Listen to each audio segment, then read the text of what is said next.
Or we'll call to order the meeting of the June 27th Planning and Zoning Commission for the City of Schertz meeting to order. Second item on the agenda, hearing of residents. Nobody signed up. Does anybody wish to come and address the commission? Don't see anybody coming. All right, item number 3 on the agenda is consent agenda, minutes for the June 13th, 2018 regular meeting. Commissioners, any comments? Mr. Chairman, I'd like to request that we pull the minutes for discussion. All right.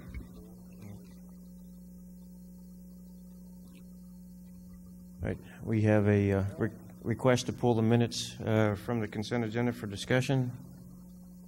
Any objections? All right. Mr. Outlaw, what do you have? I'd like to suggest that the minutes of the June 13th meeting be amended to reflect that Commissioner Bacon was late arriving. And the only reason I'm asking for that is that the only vote we held that night was on the consent agenda, and it's shown correctly as 5-0. And without the annotation that Commissioner Bacon was late, it leads, it begs the question, where's the 6th vote?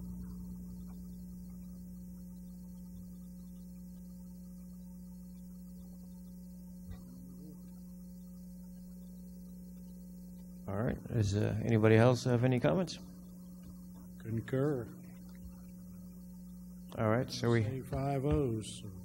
So I will take that as a motion to amend the minutes, Mr. Outlaw. So do I have a second? Second. Second by Mr. Greenwald. Any comments, questions? Yes, sir. I would just like to make it clear that it's nothing. I'm really not trying to reflect on Commissioner Bacon. I just think if we don't do that, it's an obvious question. And I would concur with that. That's it's a matter of being precise about our minutes. All right, any other comments?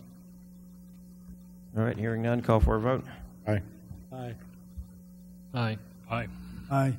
Aye. All right, motion carries 6-0 for the amended minutes.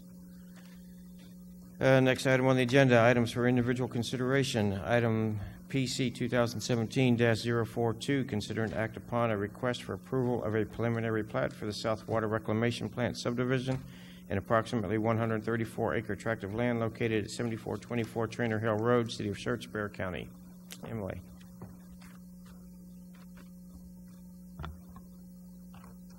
Good evening, Commissioners.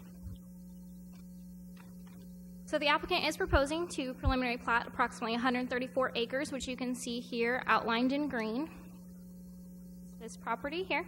So this is Trainer Hill Road, and this is I-10. It's specifically located at 7424 Trainer Hill, and the entire property is currently zoned public use district. It's currently undeveloped, with the majority of it being used as agricultural. You will see on the plat that there is a couple of buildings that are there that are used majority for, kind of like shed purposes, if you will. The applicant has submitted this plat application in order to develop the new wastewater treatment facility. So I will caveat that the plat itself is actually 6 pages long. So this is the first sheet. So I'm going to talk a little bit on the first sheet, and then I'm going to go to the next side that I've just kind of zoomed into the property itself. So the proposed Lot 1 does have frontage onto Trainer Hill Road. So just to get your bearings again, this is 10 here. There's one property, and then the subject property, and then Trainer Hill Road is here. As I had mentioned, that's the zoomed in version, so you can see the actual property a little easier. The applicant has submitted a tree affidavit, which indicates that the site does contain protected and heritage trees, but will in no way cause the destruction or damage with this preliminary plat. The site is serviced for water by Green Valley Special Utility District through an existing line adjacent to Trainer Hill Road. For sewer, it will go into the development of the wastewater treatment facility that'll be on the site. CPS for electric, AT&T, and Spectrum. The city engineer has reviewed and approved the preliminary drainage report. The subject property, like I had mentioned, is currently located off of Trainer Hill Road, which is identified on the master thoroughfare plan as a principal arterial with a right-of-way width of 130 feet. Currently, this portion of Trainer Hill Road has a right-of-way width of 60 feet. You may notice on the plat that they are doing a right-of-way dedication that states that it's a variable width. That's due to the center line of the road not being exactly half of the road on the CCMA side, half on the other side. So they did do a variable width to equal the half that they're responsible for the dedication.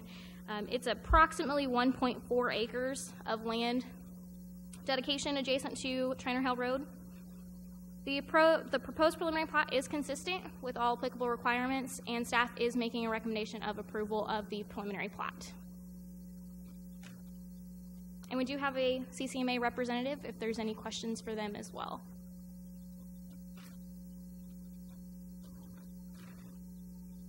Alrighty, commissioners, comments, questions? A quick question. It's really not about the plat, it's just interest. One page of the plat shows a historic building. Do you know what that is? Oh, yes. There's an old cabin structure there. Historical, I think it's one of the oldest ones in the county. It's pretty neat, actually. But other than that, I don't have any specific details. That's fine, thank you.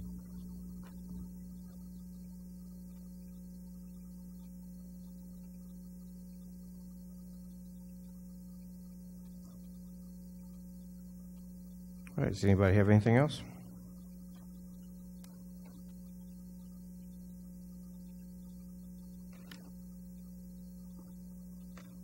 All right, the chair will entertain a motion.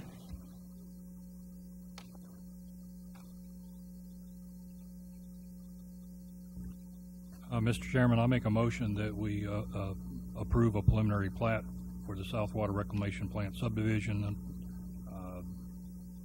case PC 2017-042. All right, motion by Commissioner Outlaw. Do I have a second? I'll second. Second by Commissioner Ray. All right, any other comments, questions? All right, call for a vote. Abstain. Aye. Aye. Aye. Aye. All right, motion carries 4-0 and 1. Thank you, commissioners. All right, next item on the agenda, public hearing. Item ZC 2018-002, hold a public hearing, consider and make a recommendation on an amendment of Part 3 Schertz Code of Ordinances, Unified Development Code to subsections in Articles 9 and 16 to amend certain site design standards for public water and wastewater facilities. And just as a note, this was tabled at the May 9th, 2018 meeting. Chenery. I can make a presentation, but I wasn't sure if the commission should make a motion to untable. You're correct, yes. All right, so yes, we do need to have a motion to take it off the table. Mr. Chairman, make a motion. 18-002 off the table for discussion. All right, and a second. Second. All right, second by Commissioner Ray. All right, call for a vote. Aye. Aye. Aye. Aye. Aye. All right, motion carries 6-0. Okay. Thank you. So this project was originally presented to your commission on April 25th, and we had some good discussions about it. Your commission had expressed some concerns. Staff had proposed some follow-up amendments or revisions to the amendments. We presented it before your commission again on May 9th. At that time, there were still some concerns raised related to specific sections. As a result, what your commission had made a motion to do was to establish a subcommittee.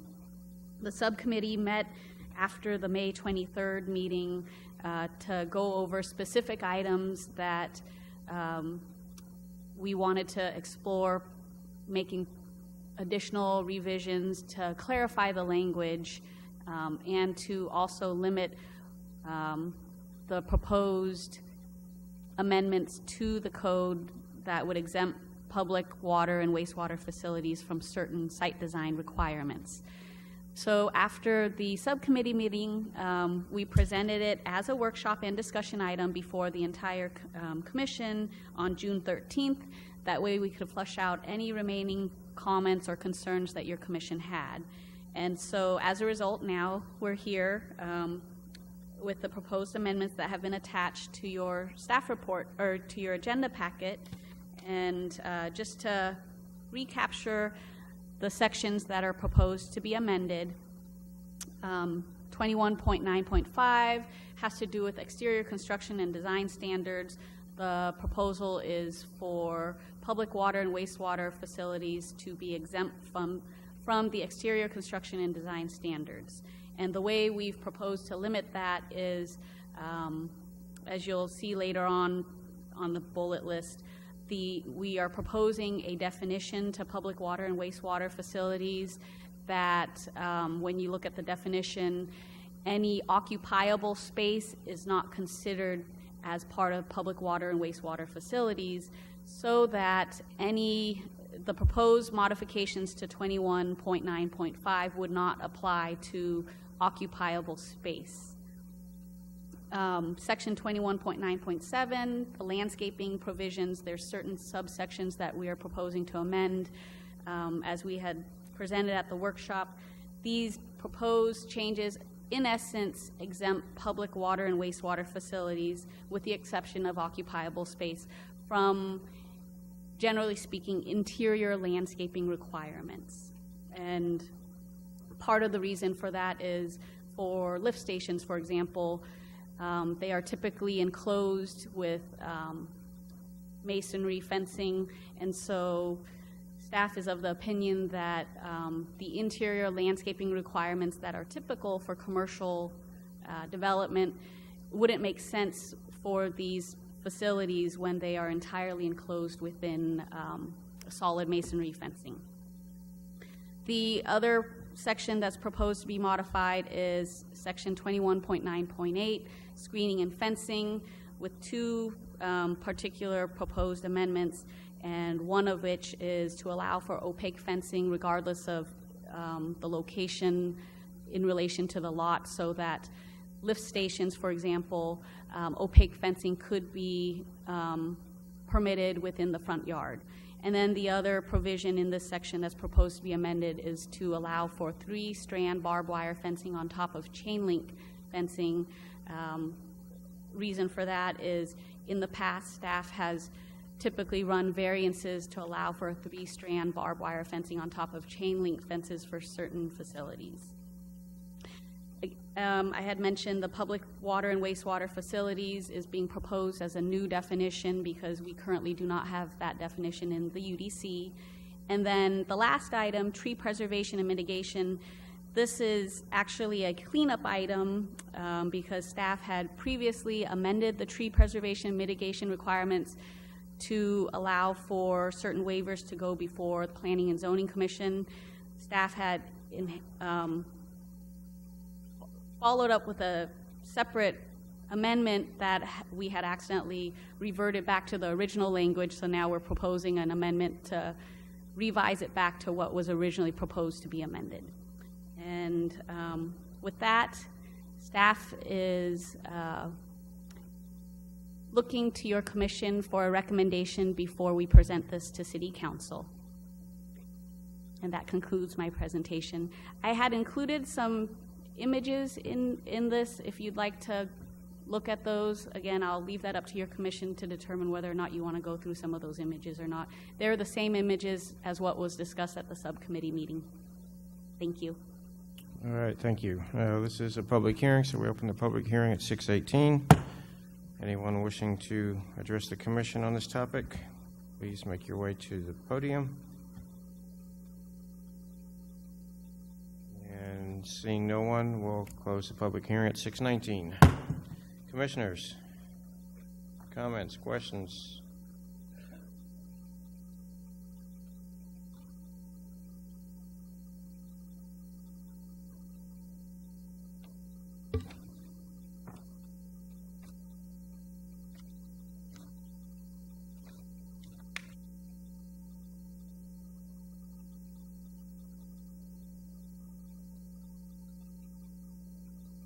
Just as January mentioned, we've discussed this a number of times. I think we're pretty clear on this. Is anyone looking to make a motion?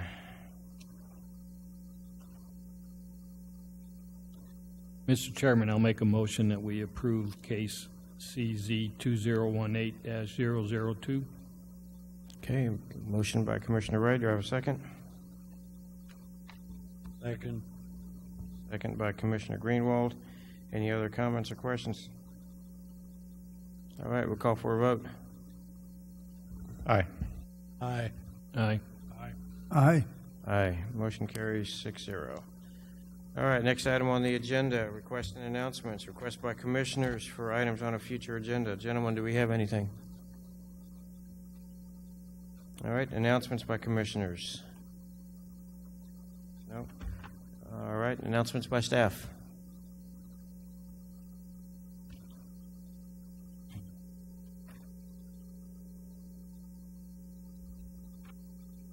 All right, one new site plan that I wanted to share with y'all. It is the Schertz 3009 Subdivision 2, Lot 3, Block 1. Address is 233 FM 3009. All of that probably doesn't mean a whole lot to y'all. It is the lot directly adjacent to the Christian Brothers on 3009 and 78, that corner. So there's the zoomed in version of it. It's a one-story, 8,350 square feet retail building. They've kind of indicated that it's going to be a retail kind of strip center, that kind of situation. All right, does anybody have anything else?